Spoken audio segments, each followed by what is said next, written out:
میری چند گزارشات ہیں کشمیر کی زراعت کے حوالے سے، گلگت بلتستان کی زراعت کے حوالے سے، پہاڑی علاقوں کی، خاص طور پہ کے پی کے مانسیرا کے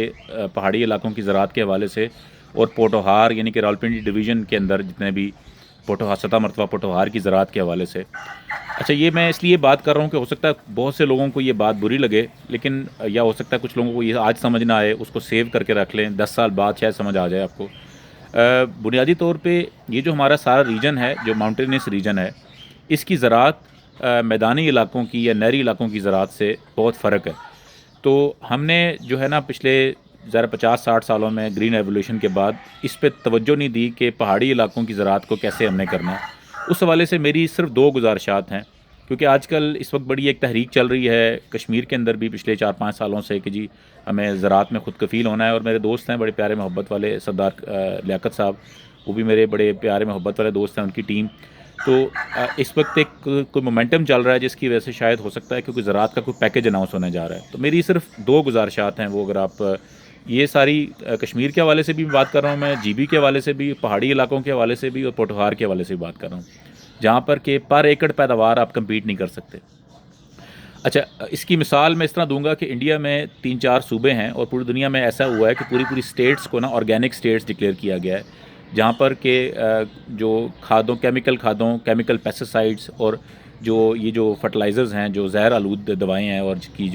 اور اس کے علاوہ ہائیبرڈ بیج اور یہ سب چیزوں جی ایم اوز پہ پابندی ہے۔ میں یہ چاہتا ہوں کہ ہم یہاں تو ان علاقوں میں جتنا مرضی زور لگا رہے ہیں، جتنے مرضی کسان پیکیج دے دیں، جتنا مرضی زراعت پہ ہم ٹنل فارمنگ کر لیں، ہم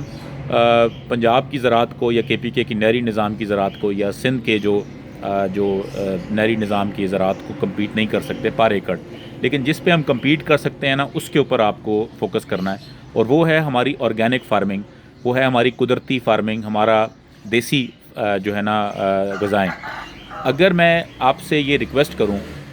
کہ آپ میرے ساتھ اس میں جڑیں، اور میں آلریڈی اس پہ 1-2 گروپ بنا چکا ہوں، کہ ہم اس پورے علاقے کو، کشمیر کے پورے ریجن کو، جی بی کو اور ان علاقوں کو خاص طور پہ ہم آرگینک اسٹیٹ بنانے کی طرف کوشش کریں،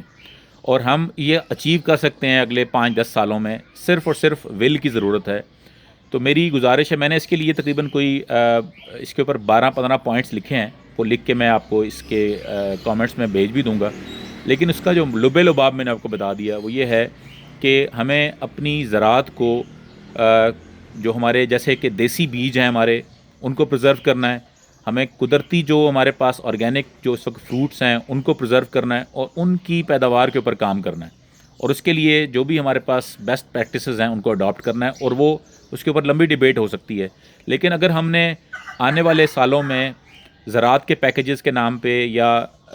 جیسے بھی ہم کشمیر کے اندر جو زراعت کی ریوائول پہ بات کر رہے ہیں، تو اگر اربوں روپے کے کوئی پیکیجز ایسے اناؤنس ہو گئے جس کے اندر کھادوں کا، پیسٹیسائڈس کا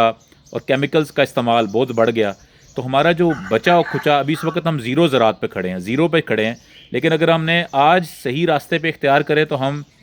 اگلے 5-10 سالوں میں آرگینک فارمنگ کے اندر سے نہ صرف پاکستان کی ضرورت کو بلکہ باہر کی ضرورت کو بھی پورا کر سکتے ہیں، جو کہ دنیا کی ہائی اینڈ ڈیمانڈ ہے اس وقت۔ وہ کہتے ہیں کہ جی سونے کی زراعت ہے وہ،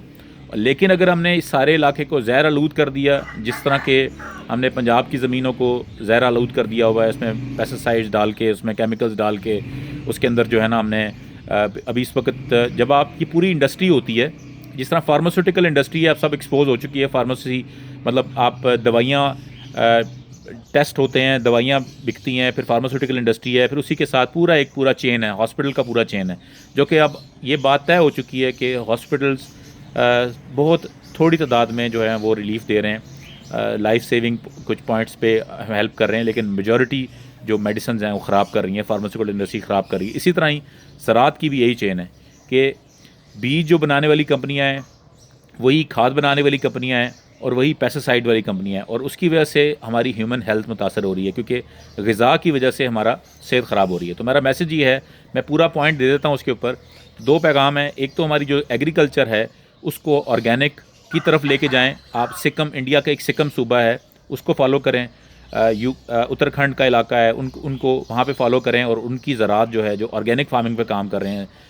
قدرتی فارمنگ پہ کام کر رہے ہیں، دیسی فارمنگ پہ کام کر رہے ہیں، اس پہ فوکس کریں۔ اور دوسرا میسج جو ہے وہ ہے فارسٹ کا، وہ ہے جنگلات کا. جنگلات کو جو ہم نے پچھلے 40 سال سے پریزرویشن کے نام پہ اور اس کو بند کر دیا ہوا ہے, اس کو یہ دوسرا جو بڑا ایسٹ ہے ہمارا کشمیر کا اور ان پہاڑی علاقوں کا, وہ ہے فارسٹ. فارسٹ کو ہم اس کے اوپر ناگ بن کے بیٹھ گئے ہیں اور ہم نے ان کو اس کے ریسورسز کو ہم نے جو ہے نا مس یوز کیا ہے اس حوالے سے کہ ہم نے اس کو یوز نہیں کیا. کسی چیز کو نہ استعمال کرنا اور اس کی آپٹیمم اپرچونٹی کو ایکسپلور نہ کرنا بھی اس کی مس یوز ہوتا ہے. تو برائے مہربانی زراعت کو آپٹیمم استعمال کریں, صرف اس طرح نہیں, پیسٹیسائڈس کے علاوہ آرگینک اور نیچرل فارمنگ کے حوالے سے. اور ہمارے جنگلات کو, اس پہ میں دوبارہ کسی وقت بات کروں گا, جنگلات کو جو ہم نے بند کر کے اس کی راکھی پہ ہم نے بٹھا دیا اور اس کے بعد نہ وہ جنگل ہمارے کسی فائدے کے ہیں اور نہ ہی یہ ہائیسٹ ریونیو کا اور ہائی ایسٹ کا یہ ریسورس تھا جس کو ہم نے پچھلے 40 سال سے غلط پالیسیوں سے ہم نے اس کو ضائع کر رہے ہیں. تو برائے مہربانی جو پہاڑی علاقے ہیں ان کی ایگریکلچر میدانی علاقوں کی ایگریکلچر سے مختلف ہے. یہ جو برائے مہربانی احسان نہ کریں کہ یہ میدانی جو زہریں ہیں جو ساری اس وقت ہم پھیلائی جا چکے ہیں وہ پہاڑوں کو بھی کنٹامینیٹ کریں. Thank you so much.